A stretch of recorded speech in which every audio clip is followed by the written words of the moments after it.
capítulo 1, versículo 9. Lamentações, capítulo 3, versículos 22 e 23.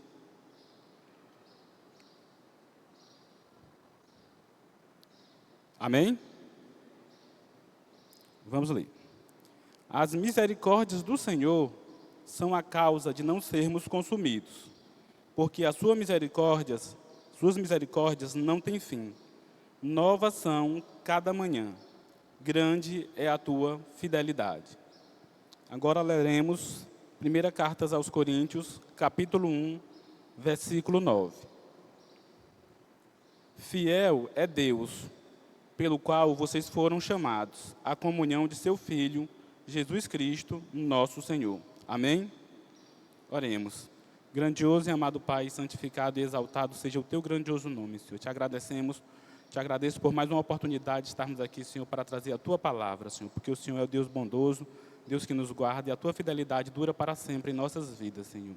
Te peço por cada um que está aqui, cada irmão, Senhor, também pelos que estão acompanhando pelas redes sociais, que tu possa abrir a mente, os corações dessas pessoas, e elas possam estar recebendo de bom grado a tua palavra, Senhor, porque o Senhor é o Deus maravilhoso, que está sempre conosco, Senhor. Isso que eu te agradeço e te peço em nome do nosso Pai Celestial, que vive e reina para todo sempre. Amém.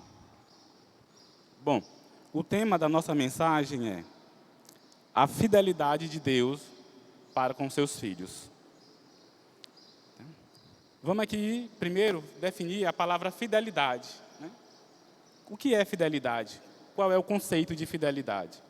De acordo com o dicionário, a palavra fidelidade tem origem no latim e vem da palavra fidelis, que se refere à qualidade de ser fiel, leal e constante em relação a algo ou alguém. Fidelidade implica compromisso, confiança e honestidade. É a capacidade de manter-se firme aos seus princípios, valores e promessas, mesmo diante das adversidades. Bom, já que sabemos o significado da palavra fidelidade, então, como Deus demonstra a sua fidelidade para com seus filhos? Primeiro, ele demonstra através da sua misericórdia. Vamos ler lá em Lamentações 3:22, diz: as misericórdias do Senhor são a causa de não sermos consumidos, porque as suas misericórdias não têm fim. A misericórdia de Deus é algo que o homem não merece. É a graça de Deus, é um favor não merecido. O amor de Deus se manifesta na aurora de cada dia novo. O profeta Jeremias destaca que é pela misericórdia de Deus que não somos destruídos, mesmo em tempos de grandes sofrimentos, né? Deus está sempre com suas misericórdias ao nosso favor. E o que é misericórdia? Misericórdia pode ser comparada a compaixão. Compaixão é o sentimento a qual Deus não se agrada em ver os seus filhos em sofrimento, né? Ele sempre busca estar ajudando, né? Está apto, capacitando a cada um de nós para sair desse sofrimento, desse momento ruim. E isso aqui o pessoal, o povo de Israel, estava passando pelo momento lá do exílio. E Jeremias escreveu em Lamentações que as misericórdias do Senhor são inesgotáveis. Ou seja, elas se renovam a cada manhã. Imagine você comprando um automóvel com um tanque cheio. E esse automóvel você anda dia e noite com ele e nada dele acaba. Ou seja, o tanque não desce, os pneus não se desgastam. Isso são as misericórdias do Senhor. Ou seja, quando chega assim no finalzinho do dia, em vez dela acabar, o que acontece? Ela inicia novamente. Como Deus disse que ia cuidar do seu povo, ele foi fiel nessa palavra. Então, ele demonstra a sua fidelidade, cuidando diariamente do seu povo. A misericórdia são razões de não sermos consumidos. Elas são inesgotáveis e renovam-se a cada manhã.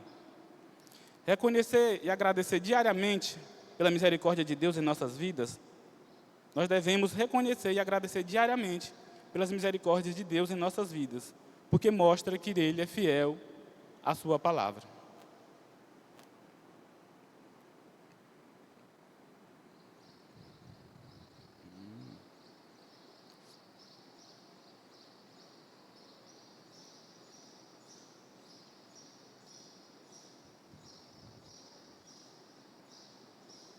O segundo tópico, que Deus demonstra a sua fidelidade para os seus filhos, porque Deus é fiel em suas promessas.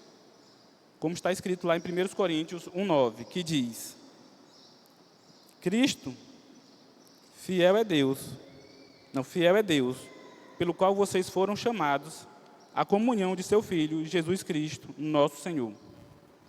Ou seja, Deus é verdadeiro, Ele é constante e seguirá suas promessas. Ele não enganará, Ele não promete e depois falha em executar. Ele não começará nada que Ele não aperfeiçoará e terminará. O objetivo de Paulo, ao introduzir aqui a ideia de fidelidade de Deus, é mostrar o motivo de crer que os cristãos em Coríntios seriam mantidos para a vida eterna. A evidência de que eles perseverarão depende da fidelidade de Deus. E o argumento do apóstolo é que, como haviam sido chamados por ele para a comunhão de seu Filho, sua fidelidade de caráter tornaria certo que eles seriam mantidos na vida eterna. O mesmo princípio ele usa lá em Filemão 1:6, quando ele diz: confiando nisso, que aquele que iniciou uma boa obra em você, também a executará até o dia de Jesus Cristo. Ou seja, Deus se mantém fiel em suas promessas. Se aqui ele iniciou uma boa obra, ele manterá de algum jeito para ela dar certo. Foi o que Paulo falou aqui aos Coríntios, né? E ele é fiel nela, ele não muda. Eu considero, né, Deus como se fosse um contrato, né? Se você assina um contrato, lá tem as cláusulas. E se alguém romper esse contrato, tem as multas, né, tem as consequências. Mas Deus não, o contrato dele é o mesmo. A gente pode falhar na nossa parte do contrato, né?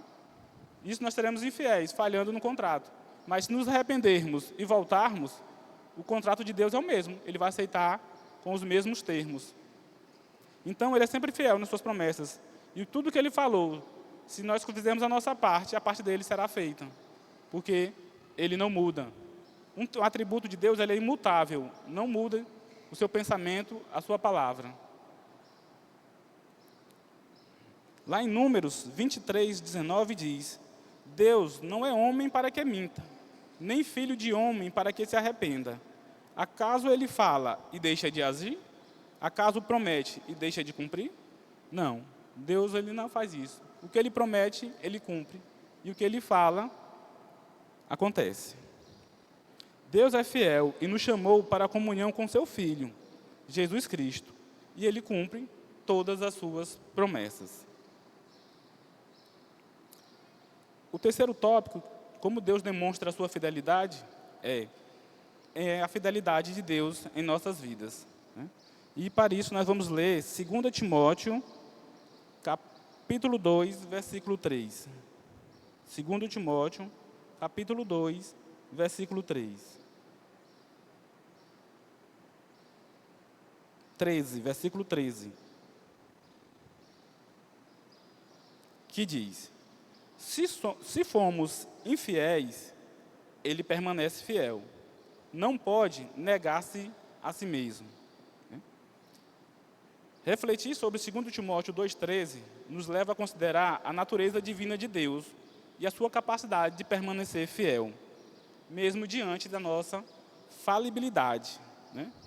Nós somos falhos, mas Deus, ele permanece firme na sua palavra. Então a fidelidade dele nos ajuda a crescer, porque apesar de nós sermos falhos, Deus está sempre buscando o nosso crescimento, o nosso bem. 2 Timóteo 12,13 é um lembrete poderoso da constância e o amor de Deus por nós, independentemente das nossas falhas e imperfeições. Deus nos ama, independente das nossas falhas, porque nós não somos, estamos longe de ser perto de Deus, né? Nós somos falhos, nós erramos, mas o amor de Deus e a sua fidelidade está sempre a nosso favor. Basta nós retornarmos ao caminho de Deus, à sua vontade, e Ele está disposto a nos perdoar e a nos proteger. Mesmo quando somos infiéis, Deus permanece fiel, pois Ele não pode negar-se a si mesmo. Ou seja, a fidelidade é um atributo de Deus, Ele não pode mudar isso. Ou seja, se Ele tirasse a fidelidade de Deus, Ele perderia a sua essência. É tipo a água. A água é formada por hidrogênio e oxigênio. Se eu tiro a molécula de oxigênio, a água não existe mais, deixará de existir. Se eu tiro a molécula de hidrogênio, do mesmo jeito, ela deixará de existir. Então, a fidelidade é um atributo de Deus. Então, se ele, Deus perde a sua essência. E para terminarmos, vamos ler Deuteronômio, capítulo 7, versículo 9. A fidelidade de Deus, Deuteronômio, capítulo 7, versículo 9. Saibam, portanto, que o Senhor, o seu Deus, é Deus, Ele é o Deus fiel, que mantém a aliança e a bondade por 1000 gerações daqueles que o amam e guardam seus mandamentos. A fidelidade de Deus é uma âncora segura para nossas almas. Suas misericórdias são novas a cada manhã, e Ele é constante em suas promessas. Ao reconhecermos e confiarmos na fidelidade de Deus, somos fortalecidos para enfrentar qualquer circunstância, que possamos viver diariamente na certeza de que Deus é fiel e nunca nos abandona. Amém? Que Deus possa nos abençoar e que essa mensagem possa estar colocando em prática em nossas vidas e a cada dia possamos ser gratos a Deus pela sua grande fidelidade e seu grande amor em nossas vidas. Amém?